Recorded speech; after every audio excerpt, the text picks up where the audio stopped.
The 7 laws of consistency. You follow these laws properly, you're going to be memorizing the Quran every single day without missing another day, inshallah ta'ala. Right? You notice how you memorize the Quran for 1 day, 2 days, 3 days. If you're good, you go 4 days and then you fall off. And then 2 days, 3 days, and then you fall off. Follow these 7 laws, you're never going to leave off the Quran, inshallah ta'ala. By the way, if you guys don't know who I am Abu Abdullah Naeem. I coach career professionals and busy business professionals as well to help them memorize the Quran. Okay, let's get into the first one.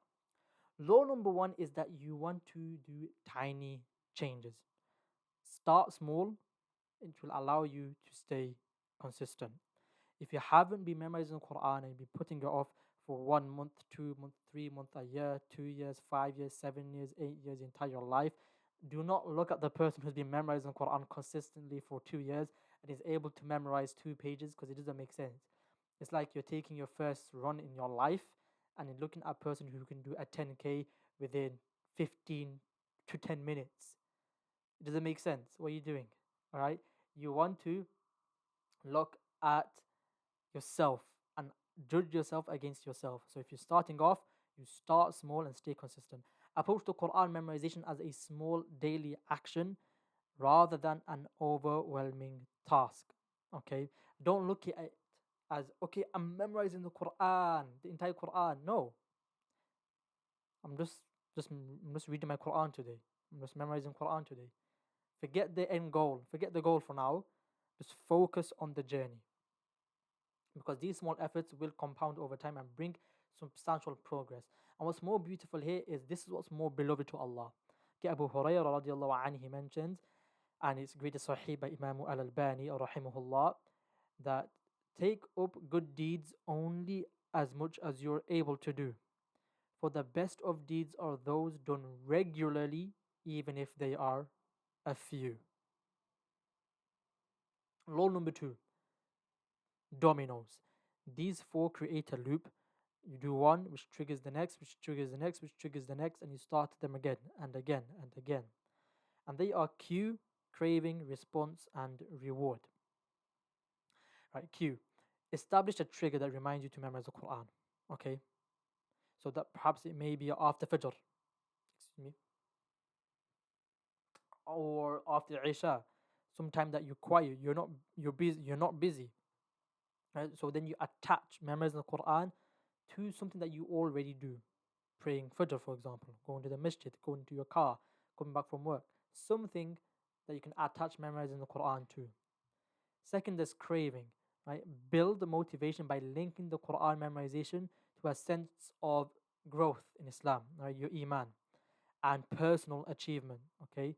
And imagine how stronger the connection of the Quran will be and your life will be with regards to the Quran. Right? You want to crave the Quran by connecting yourself to the outcomes. So realize what comes from the Quran if you memorize it and when you memorize it, and that will allow yourself to crave it more. For example, why is it that you crave, like for example, food or chocolates or sweets or little goodies here and there? Because it tastes sweet, you know the outcome. You know, oh, I have such a satisfying feeling from it. That's the same stimulation that you want to experience with regards to the Quran. Okay. Response. Commit to a doable amount each day, even if a few minutes, to ensure you are consistent. So you got this cue, you created this craving for it. How do you respond to this craving? You don't overload. Allow yourself, this is really clever, right? Don't allow yourself to overload and for example, overeat. Right? How much times you get something to eat and you start eating it, and you're like at the beginning, you go, oh yeah, this is lovely. First bite, so delicious. Second bite, so delicious. Third bite, so delicious. Fourth bite, okay, getting a bit full now. Oh, now it's getting repetitive. It's getting boring. Okay, I just want to finish the food. I can't even finish it anymore. Use the same thing with regards to the Quran as well. Right? Limit yourself so that you don't burden yourself, you don't overdo it, so that you leave that intrigue, you leave that um, passion for the next day. Then you can build consistency, inshallah. And then finally, reward yourself. Right? Recognize the piece accomplishment, and for example, even just a quick mental reward, like checking off your progress. So what a lot of people like to do is, for example, myself, you have a tracker sheet, and you just check off each day, right? And just play a game yourself. Check. count your streak. I want you guys to do this from today. Today is day number 1 of your streak. Today onwards, every single day, get a calendar, get your journal, get your phone, and add on to your streak. Add on to your streak. Add on to your streak. Because there's two things here happen. Firstly, everybody wants to increase their streak. All right, you want to be consistent every single day. And second, if you reach such a high number, like 100 days consistent with memorizing the Quran, you don't want to lose it. You've got more to lose than gain. Does that make sense? So, you got more to gain than to lose. So that's what you don't want to do, right? So that's why rewarding as something simple as a streak counter really, really works. Law number 3, make it obvious, attractive, easy, and satisfying. Make memorizing Quran easy, so obvious. So place it somewhere obvious when you're memorizing the Quran, right? Place your mushaf somewhere obvious. Place reminders somewhere. Make your environment around yourself memorizing the Quran. Make it attractive, right? Pair Quran memorization with something perhaps enjoyable, something that you're already doing every single day. For example, you have breakfast, so make it attractive for yourself. Okay, let me read Quran the way I eat my breakfast, or the way I enjoy my breakfast. I'm going to enjoy the Quran. Make it easy. Start with smaller goals, such as 1 hour a day or a few minutes a day, okay, rather than aiming to memorize the entire surah. Okay, now the way I like to go about this, and the way I tell my clients and my students how to memorize the Quran, is not to focus on the amount or the portion, because that can always fluctuate, but focus on the time. Set out for 30 minutes, 15 minutes every single day. If you can't do 1 hour in one go, half an hour at the beginning of the day, half an hour at the end of the day, right? Right, it might sound silly to some people. What, you can't spend half an hour with the Quran? Don't worry about those guys, right? They've been memorizing Quran for a long time. You're not on their level. Don't worry about it. You want to start from fresh, spend half an hour, perhaps 15 minutes at the beginning, 15 minutes at the end, and start building those habits, okay? And make it satisfying. Keep track of your progress, just similar to what I was saying before, okay? Law number 4, identity shift. No longer from today are you going to be looking at the Quran. Need to memorize the Quran now. A big part of trying to be consistent in something is not just changing your routine or changing your schedule, but changing your entire identity. It's so powerful, this mind that we have. You guys don't understand. As soon as you start to think yourself in a different way, you're going to act in a different way. Okay? So from today, you are a memorizer of the Quran. Shift your focus from just completing verses to seeing yourself as a memorizer of the Quran. Okay? And this identity shift will reinforce the habit as part of who you are. Let me try to give you guys an example of how this actually is. Right? So, a teacher, just because of who they are, they're naturally going to go to school and teach. It might sound a bit obvious, but that's exactly what I'm trying to get at. As soon as you identify yourself with something, you end up doing that thing. Right? So if you identify yourself as a person who memorizes the Quran, guess what? Your brain's going to recognize, you're memorizer of the Quran. Start memorizing the Quran. By the way, if you can hear the police siren at the back, I apologize. Right. Law number 5, comrades. The role of environment and social influence. So surround yourself, guys, and this is really important. Surround yourself with reminders of the Quran and a community which focuses on Quran memorization. If you are the only person in your friend group, only person in your social circle who's trying to memorize the Quran, you're not going to memorize the Quran. I'll be the first to tell you, right?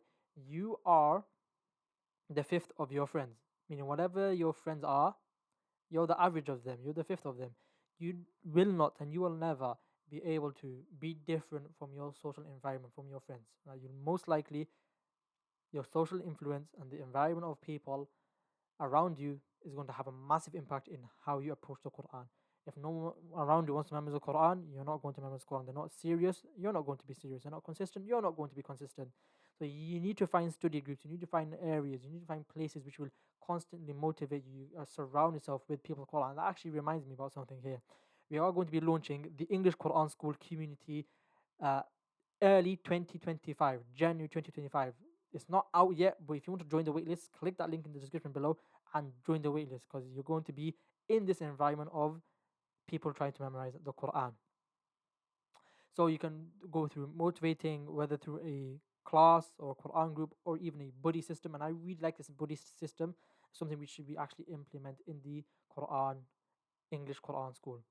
Law number 6, and this is the most important, and that is securance.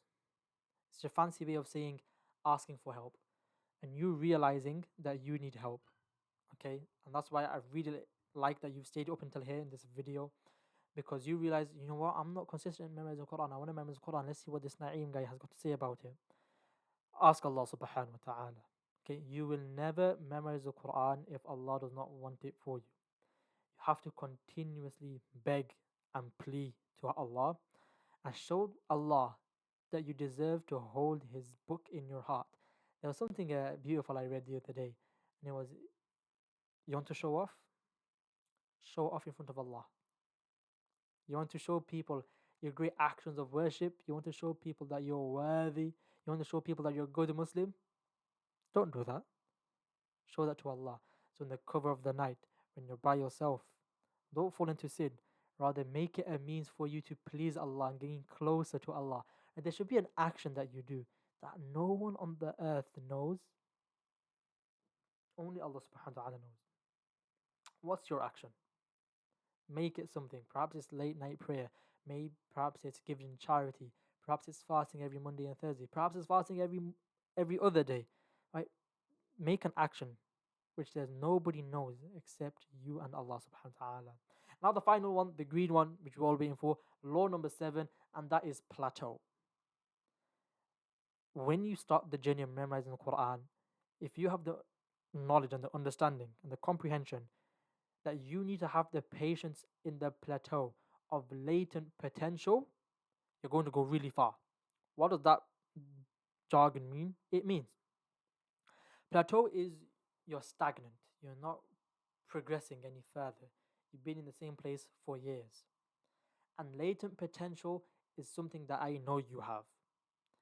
It's the ability within you, and it's just now about time before it starts kicking, before it's rolling, before you start unlocking that potential and it keeps coming out. But in order for that potential within you, that latent potential to actually come out, you're going to reach a plateau. You're going to reach a flat. Perhaps you're going to be stuck in a surah, stuck in an ayah. You're not going to be consistent for days upon days upon days. You're just going to remain stagnant, no progress. And it's going to feel like the Quran isn't doing anything for you. And it's going to feel like you're not progressing in the Quran. However, a person who goes into memorizing Quran, understanding this, that they got to be patient upon the plateau, you guys are going to go really far. Because if you look at the majority of the people who memorize the Quran, they weren't people who memorized it in 2 years or 3 years or 4 years. I'm not speaking about the people who spent times in the academies or times in an Islamic school. I'm speaking about the people who memorized the Quran whilst they were busy, whilst they had careers, whilst they had their own businesses. Look at the Messenger sallallahu alaihi wasallam. How long did the Quran take for him to reveal it? 23 years. Okay, 23 years. The Messenger sallallahu alaihi wasallam was getting the Quran revealed. If it was easy upon the Messenger, Allah could have just sent it all down in one go. But Allah subhanahu wa ta'ala said qawlan thaqila, that this word is kind of heavy. So don't expect it to be 1 week, 2 week, 1 year, 2 year, 3 year. You're not here for the goal, you're here for the journey. Because that journey is what is going to get you the evidence for the Quran. Where the Messenger sallallahu alaihi wasallam said, Al-Quran, the book of Allah, this book that we have, is going to be an evidence for you. Either it will guide you towards Jannah and plead its case in front of Allah for you so you can go to Jannah, or Hujjatun alayk is going to be upon you and it's going to say to Allah, get this individual into the fire. He didn't read me, he didn't memorize it, he didn't act, he didn't understand, he never pondered. Get him into the fire. And that's not what we want, alright? So it's the journey that we're focusing on. Hope you guys benefited, inshallah. There's more videos like this on my YouTube channel if you found it beneficial. If you are interested in booking a consultation call, link now below. And with that, then inshallah, we'll end it here. سبحانك اللهم وبحمدك أشهد أن لا إله إلا أنت أستغفرك وأتوب إليك. السلام عليكم ورحمة الله وبركاته.